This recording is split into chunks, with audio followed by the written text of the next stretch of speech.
Eshima, votre magazine qui bat au rythme de l'actualité. Retrouvez la nouvelle édition. Exclusivité. 60 ans après l'indépendance, État de droit sous le leadership de Félix-Antoine Tshisekedi. Le 5e président de la RDC s'est jeté dans un combat sans merci pour l'instauration de l'État des droits.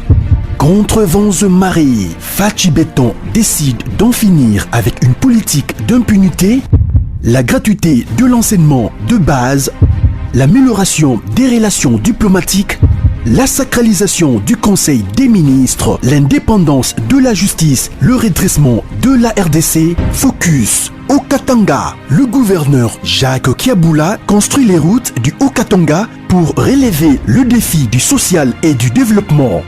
Le but est d'inonder Lubumbashi et les autres centres urbains de produits agricoles tout en baissant leur prix. Découverte, nommé directeur général Barnabé Mouakadi veut rendre la DGI plus performante. Dossier Eshima, l'église s'éloigne du milieu du village. Interview, porteur d'espoir dans la lutte contre Covid-19 grâce à l'Artemisia, le docteur Jérôme Mouniangui juge son expérience en RDC. Loi des finances publiques 2020. Le VPM Jambo de Mayo atteint ses objectifs. Économie, jusqu'où ira les francs congolais? Retrouvez l'intégralité du magazine Eshima dans les kiosques. Eshima Magazine, un nouveau standard d'information. Mbote bandeko balandia sango ya Congo, en tout cas plaisir ko babino ebele libosa ba poste télévision na bino pona kolanda biso na nzela ba sango ya Congo chaîne na bino informaka bino ba actualité ya mboka na biso na ngolo le format tozolo la politique na yambeli bino président ya Congo en avant à la personne de Monsieur Médard Kankolongo to betani masoli tali politique ya mboka na biso sans plus tarder na pesi mbote na Monsieur Médard Kankolongo. Bonjour. Bonjour madame. Président Zomo na té mikulembele problème. Non, on est là trop pris dans la politique. Bon, je crois que au moins tango et on a joué une invitation 2 ou 3 reprises. Le temps ne nous permettait pas, mais le temps on a monné quand même. On a besoin de rattraper. On a solo na baimboka nanzela ya sango ya Congo. Merci surtout pour l'invitation d'Engue au Kanesi biso batubalanda biso à travers caméra nayo. Vraiment président Médard Kankolongo, tu nous as point de vue par rapport à Makamboizo, les Kamikolo Namboka, vraiment la déclaration, moi Namboka, Martin Fayoulou m'a dit le professeur Théodore Ngoïbasalaki, par rapport à Bazo accusé, chef de l'État, a violé la Constitution. Opinion des années par rapport à la déclaration, moi Namboka, Martin Fayoulou Salaki. Écoutez, moi je pense que ce qui pour une démocratie, il faut dire ma contradiction. Ngai na zali moto nandima kassan de cloche oyo nandenge mususu pourvu que yango ezala pona bola moyamboka. On ne peut pas au jour d'aujourd'hui utiliser des méthodes kozongi samboka sima. Na kokende na voler mibale. Voler ya liboso. Ce qui est un volet politique. Ngai, ceux qui bolande ba émission na moto balanda kangai, tango Martin Fayoulou azalaki libanda ya mboka, bayebisi ngai na bandeko moko keno, juste après marche to salaki pona makambo ya Ronsard Malonda, omoni la moka salaki marche c'est ça ya kutanga les marche te eloko bandi nango na non yo za marche na ko hydro suka na 20 mais on les marche on les tout en marche sérieux na cash à salaki marche après marche wana omoni ba rapprochement et comme Augustin que boya lobaki bandoko na biso ya lamuka baboma biso to lokola bandako ya FCC donc baza bandeko na biso. Martin Fayoulou de l'autre côté lobaki il a oublié, il se projette dans l'avenir. Bandoko ya FCC bamoni la mukana kasho bakoyo kana biso to kokufa awo. Qu'est-ce qu'il faut faire? Bandeko ya FCC to bandoko ya FCC. Banguna Congo bango balinga Congo te tu benga bandeko ka problème te pona c'est plus yo mais ba bandeko na biso ba plupart ba ba to mabeba ba boma ba pomola mboka ba to mabe alors ba yeko comprendre qu'est-ce qu'il faut faire, il faut diviser pour mieux régner. et la classe politique na biso ba comprendre kate to komi place Kabila zela kabiso. Ils ont pris des contacts. Moi, j'ai eu l'information bien avant que Martin aille, ce qui a fait que mon Martin le Beki a koya na Kinshasa, je crois c'est le 20 comme ça. Après va reporter yango. Alors, ici quand on les attend il y a ba discussion. Rapprochement comme qui makasi na FCC. Et bien ko ibsanga message wana mutu moko azala ki sur place. Na leki na TV na banduko belebe bando ya FCC bakomi ko approcher Martin kaka pona. Pour moi je n'ai pas l'objectif ya ko affaiblir Martin. Martin c'est quelqu'un autobunda na ye etumbaya changement. C'est quelqu'un avec qui totelemela ki na ye bokonzia ya Kabila. Oyo ko mba différence na Félix c'est comme eza normal la démocratie opposition ezalaka. Mais comme bakoma que tu na soka ba contact komi développé bakomi bakei Martin ye kokoma awo. Vous allez constater que Martin Fayulu a comme c'est comment on appelle ça na Sainte-Thérèse, il a parlé les Kamboyaba juge. Il a parlé d'abord ça na meeting na ye. Ba do ya fait c'est ba c'est il est bien te faut yo kana penze betelo kito. Ce que Landi Lambert Mendale la gado bakio babenga na Kabila na gangela na Kingakati, pourquoi le juge pro Kabila? Donc question ya cour constitutionnelle, c'est question de vie ou de mort pour na bandego ya fait cesser. Quand j'entendis Martin na Sainte-Thérèse prendre cette option, j'ai dit il y a un problème. Est-ce que c'est pour la première fois depuis que Félix Azana Mboka Oyo qui va énerver constitution? Non. Le programme il y a 100 jours. C'est le gouvernement qui présente un projet à gouvernement qui défend ça en assemblée. Il y a eu violation. Il y a constitution place one. Il m'a dit que Martin a tellement quitté. Pourquoi Martin a tellement kakana makambo oyo bandeko ya fait cesser bandeko se retrouver na sim. Donc tu n'es pas motivé.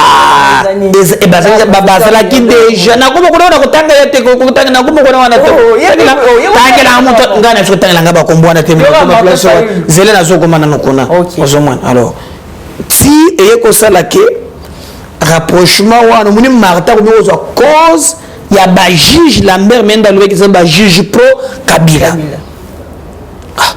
Après mikolo ndena muni moto tangi wana ozomwana tanga niye nga moto azanga ligne na vie hein ozomwana bazanga ligne bazaka bongo ye azanga na makambo ya FCC so tangi makambo ya Beno Lamba ye moto avocat makambo ya Mimitu ye bazaka avocat Mimitu bole tata wana makambo tu ya FCC ya zala msalaka ba avocat FCC makambo ya FCC ya normal mais na ko bisani yo makambo batron su ba yebi FCC azana ba ko mingi Mimitu bola Beno Lamba ye kanikaka. OK. Le sous-FCC ça le makambo ya ba juge 5 juges ya pro Kabila mende muntolo be kingaite yo wana zana kati communication mingi tout monde kaka tanto na débarquer na tala boye ba bisingao Martin indi Théodore awe yindi alobi a boteko le boboyoko pour monter tout le monde nous Martin pembeni Martin Fayulu aketina suka na likambo yo te likambo funa telembela yango nde na bimi na lobi tete Martin zonga ni nzela pona nini nzela wana ni nzela malamu te bandeko ya Kabila ba komema yo et pour yoki. Parce que sur le plan constitutionnel, l'article 75 de la Constitution est allé sur Boy. Ce qui président de la République, Azati, président et Sénat, Montoko Kamba, Mboka. La suite logique, la démarche à Martin que le Banin, c'est ce qu'il y a Longwe, Tambwe Mwambe, Azongi, Tango Azongi, il faut organiser l'élection à 4 mois. Or, dans l'état actuel, ceux qui ont été très bien, tout ça, dans le bureau, il y a CENI, il y a SICATE, et le gars qui est-ce que Martin a balancé les pour et les contre? Il a mis balai. Allons-y sur le plan des droits. Est-ce que toute violation de la Constitution est intentionnelle? Parce que le lobby pour accuser le président, il faut la violation intentionnelle. Quelle est l'intentionnalité na violation wana? Parce que ba juge bazalaka 9 ya cour constitutionnelle, 3 bautaka na parlement, 3 na président, 3 na conseil supérieur ya magistrature. Or ba juge mibale wana bazali émanation ya conseil supérieur ya magistrature. Donc ce n'est pas Félix Muntoke Koluka Bango, mais Félix bayende ko proposé par le conseil supérieur ya magistrature. Même s'il y a violation, est-ce que c'est intentionnel? Non. Parce que Eza Kota na yete. Lui, on l'a juste proposé et il a nommé. Il a entériné pour bien dire. Donc, Ndeko Martin Fayulu, professeur Théodore, bazo comprendre la constitution. Omoni Muntotangi, Martin Fayulu, Muntotangi wana, nga mona gane za mayele leka. Ok. Yo so moni mayele, il faut mayele za mayele na biso normal. Parce que comme ce qu'on a mayele le golo a mayele. Et leka est déborda. Alors nga na maîtrise ça so bien té. Il faut créer pour lui et qu'il a mutu ya peuple. Obi soki mayele ko komi muntu akipaka sosto azana mwa sita azana mwana te. Boyo kuma mayele leki mingi. Chérie mwana te nini te na muntu mayele. On est muntu kazana ba. What's going on ngazanga shi. Mais yo je journaliste kendo tala te. Ba to ko na moko na bango wana. Ngana ebi kombo na yete. Na ko tanga ya wate. Ma cet âge là azani mwa sini mwana. Voilà mon. Je te plaît, est-ce qu'il est sérieux? Ce que le plus important, moi je pense que Martin Kozonga Nandela et puis Théodore a son dolier. Ah bon? Akomi wonga genda kiko traba bilende bazana makambo na bango. Babutulia makambo bazongisim. Wonga genda kiko na te pour ba destituer président na genda kinanga katika na kende pour la président retirer mais makambo ya destitution etalinga trata toyo oyebi mwana batura likambo après wanga ni okomi wo eza sunga ite boyina boy et ça fait très mal.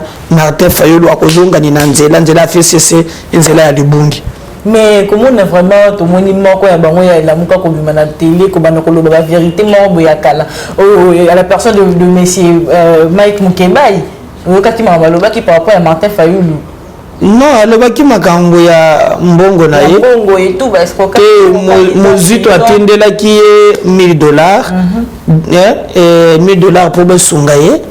Alors tango sikoyo selon maloba na ye Martin Zumbongo wana ayebisi bato no makambo nyonso ya Mukebai ya ba formalité ya justice nga mutu na kozwa en charge abengi mutu moko apesi ye $750 ayebisi ete ke utie pa muzito aye sikoyo abengi mwasi na ye ya Mike na bana na ye apesi bango de ça faut comprendre $50 za nini. Donc si tu prends 750 ou bien tu plus de ça peut sur c'est égal à 950 et tu as combien $50 seconde na $1000 au ya muzito mais ya tekele ko biseye teke non muzito seconde muzito après une semaine a bengi Mukebai na prison la peine abimisa makamwana na poisaka depoye baye bango balobi ke non basungaki ye mingi bapesa ki mbongo ebele ce sont comme pour le prospère bandi balobi ke Mukebai lui a posé un problème alobi boy naza d'accord te na schéma oyo bolingi bo proposer parce que kopelisa moto na mboka. Il sait à contredire bango et le conseil de poisa kasaya makila egangi omona pro to sungaye mingi alors bango nde bake ko luka ke abimisa makambo wana alors sikoyo c'est démissionner la poste na voilà mais il a compris que tribalisme l'équipe parce que omoni lelo tout cela ngane za nayo boy na sera na émission pour les bien ko la yote non pour musana yo salaka. Aujourd'hui, nous mettons ce sont des la plupart, la plupart vide. On a bongo zéro. École débat est commis aux autres personnes mécaniciens, peine personnes mécaniciens nangai. Alors il n'a pas supporté attaque ou tribal et il a démissionné mais il demeure dans la Mouka. C'est ça les vérité il est vraiment un conseil spécial hein? Mais quand quelqu'un va dire que ngai na lingi likambo yote, c'est clair non? C'est la démocratie. Oh, Tosungaki yo. Oh, Muluba. Oh, pourquoi ça? Je ne peux pas m'opposer. Mais à venir à la mouka na monesi, yo mona ngone ni mambo. Bango mo ba se ba panza ko komi la mouka populaire, so yo mouka tonyantoya, so la mouka ndenge nini. Ngana ko tananga makambo na te. Est-ce que le président Katumbi biazo ko ha makambo ezule? Mutu na mutu ngane na so na yoki bango ba lebi la mouka populaire, la mouka tonyantoya, so la mouka ndenge nini, bango mi ebele. Alors ngana ko tananga na makambo na bango te. Voilà mon mboka meda konkolongo to moni bongo lelo mukola mercredi plainte contre Martin Fayulu professeur Théodore Ngoyi.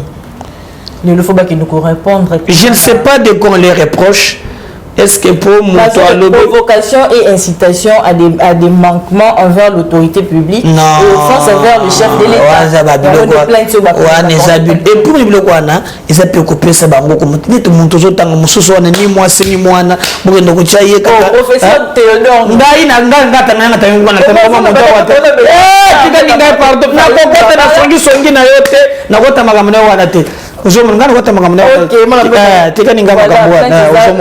alors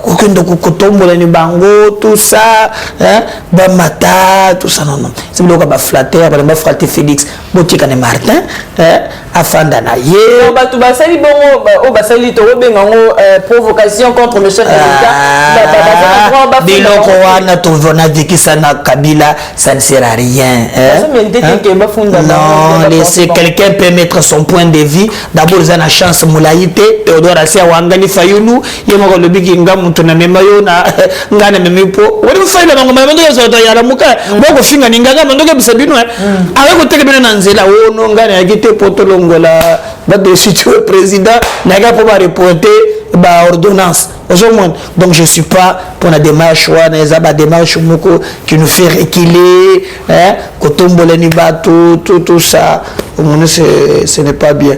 Ouais, il faut l'invitation. Non, je crois que ça. Mais mercredi, non? Non, c'est aujourd'hui. Ah, je ne sais pas. Bon, ce mec qui est malade, il faut laisser ça faire ma position. Hein? Et la pine, mon gars, tout le monde attend Kabila, Kobengi Saniba, Bagendo Kobengi Sabadozana, dossier Bela, je ferai pas patience Saïba. Babengi Saniba, Kangani, Mouti, wana kuja musolo Congo. Hier, ce montant, wana sogina ni wana kenda kucha invitation. Ni muntu akendokaka muntu wana na sepeli likambo na bundela kimingi na tato ya umba bakangi ono kama na banduka bisaniyo nga muntu na ndoka so yumba wako to ngara ngone ni so bakanga ni muibi umwima kama bisanga bino na mfiki na bisaki umba likambo na yo na kotini yango oko lya mbongo ya SSPT ndiye na muntu na yo janjibula kokanela ngai lelo bakanga ni yano bia na pesi bakonzi bazuzi merci mingi bayoke ningai bakangeni okiango nya esili donc il y a bato oyo faut bakanga to bakoyeba musolo ya leta mais le reste ya ba Fayulu na batata mususu wana mwana mboka meda konkolongo vraiment komona mwana mboka wazaki bongo ancien ministre premier ministre Matata Ponyo kokende ko accueillir ko demander na IGF oyezali bongo inspection générale ya finance ba enquêter sur projet Mbukanga Londo bongo oyo ebimaka na projet wana ekenda wapi ye mo accueillir ko heureusement que ba terre mo na français bengo fuite en avant oh là là en français on a terre mo va bien fuite en avant omoni dan boga na lisusu mugile tournaka kuseni mbongo ya bakongole kuma muntu mbongo tikari na edisa nionza ba fuite en avant ozonda wana azalaki ni awa muntu wa misolo ni bakongole bakamusaka ngai omoto ozalo muntu ozala commerçante okoti na politique nete balisanga bonganga nde place on peut Fayulu na on a clair place wana te OK nous on a plein de sorties d'église on peut savoir vieux sayo muntu akote pa awa gauche droite ba cop abanza so comme ministre vina yebongi mako to saka ndenge wana je soki mi ministre ko kemba te tout ça Basile na komi ko teka banda kote akoma le lendo je suis ministre c'est l'IDPS 11 j'envoie les gens et tout ça le ça na bango wapi yo zaka bakutu sa ndenge batika ki biso bango so ko na ba train de vie à likolo nde bato kotangela wana matata oyo koyebisa ngai ainitia Transco ekufa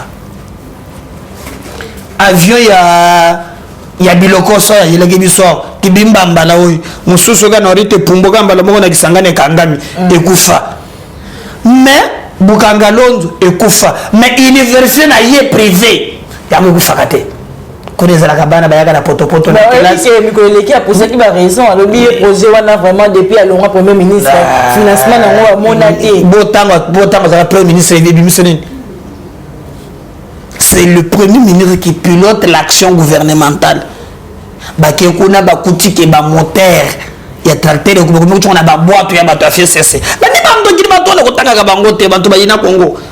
Mais comment na matata alors maintenant ko so za ba agitation. OK.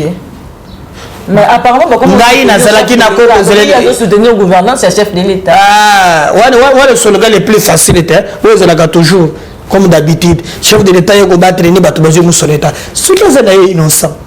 Hein? Ndenga zo prétendre. Baba ndene musala. C'est pourquoi tu as dénoncé bato na depuis tant que Longa qui premier ministre. À comprendre que moto. Et puis message na mi bala lingo le bandenge. Autrement dit, bilo no pena liaki ngapenga moto to ka pebele omuntu nganga boya ko enquêter to mona muntu na muto azwaki. C'est ça aussi le message.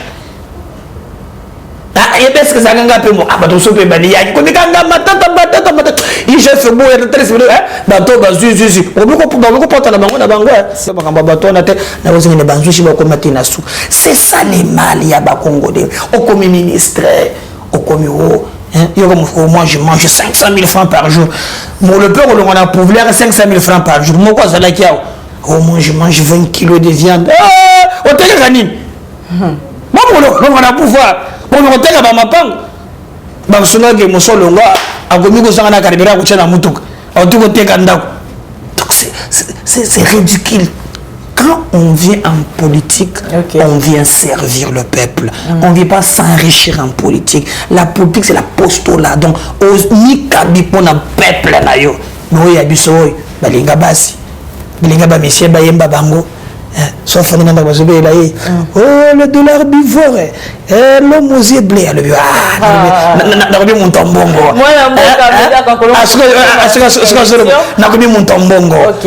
pouvoir, il y a l'État ici, là. Le pouvoir bascule. Le plus important, c'est le pouvoir, c'est le Niango, peuple. Vraiment, au par rapport à la rentrée parlementaire en mois de septembre, dossier belé là, tout le monde vraiment est bima na septembre, yo moni nini, net nini loi Sakaminako, nini makamba. Oui, les ali babi en septembre, faut babi mise en bas la musango et puis qui m'a bandé quoi, c'est balobi qui vraiment dans l'élection 2023, il faut chef d'État de la voter par majorité parlementaire. Il y a un autre bango, il y a un autre bango. Bakotando ki wo, bato, il y a un autre bango. Zambenanga. Donc bato yo balala kana kindo ki wo, turo yo. Mwana bato ko, mwana makambo kabunda lo benza prophétie, ba muso ko kati sa baraza na mapapa na ko ebisani. Moi je suis vérité. Na mapapa neni sus na. Pour ko zo na tongo ma wala sapato ezate. O bimi wala ti perike we mo belo la ti periku kati sina baraza na mapapa. Tu peux penser. En fait, Bachaki concert pour tricher les bango ba député, na calcul na bango ou bien ba député bazawana, ba on doit voter président.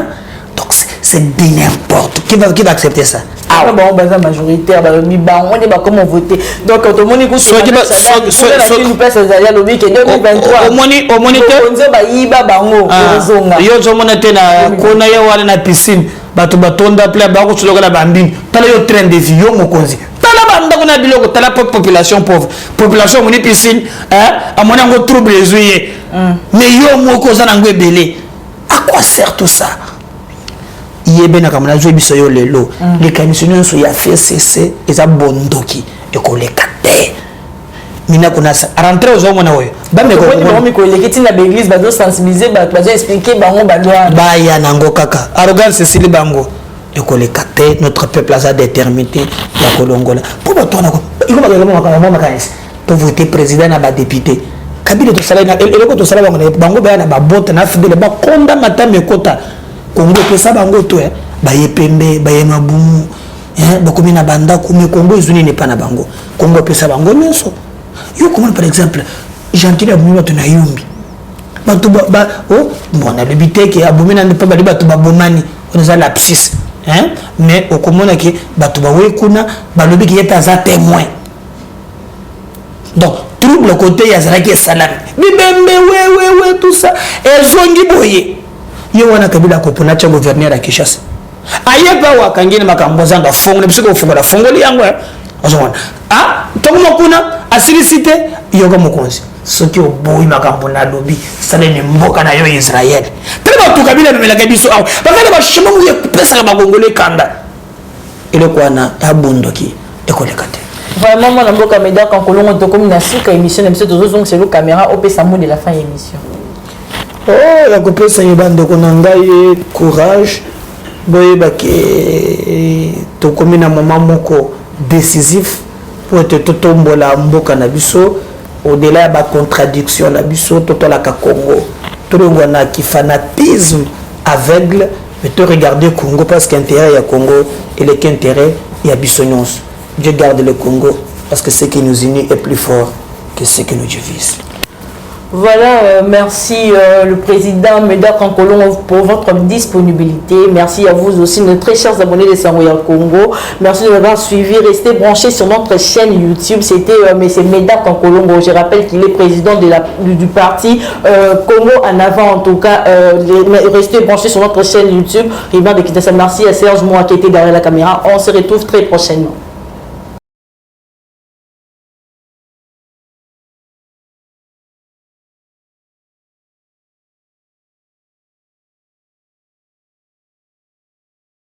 Conteneur yango todo sala adi londolé Feli Mosengo Feli todo sala conteneur ba voiture to tina na Kisasa ba carton ezo kine Kinshasa et en plus la bonne chose voiture na yo ko tina na Kisasa te prends pas la tête yela bisongo charger biloko na yo te relivrer à domicile sans un bon oteki to c'est parti Holanda tokuta ce qu'on a eza bilongo eza figuré na Ile de France awa biloko moya sika na milieu ya matinda awa eza te eza biloko to anosala ngo tant des années mais à un certain moment ya koleka ba oyo toleka to se rattraper pour changer ka réseau na connexion conteneur yango oyo eza en live mo na plaque à Bruxelles ba au différent dia na 11 route inverse facilité eza ni to remarquer que na réseau ya matinda ba ma ebele baza ba difficulté massa opé car bien abundi a charger comme à l'Afrique massa na car a charger 207 na yeke narati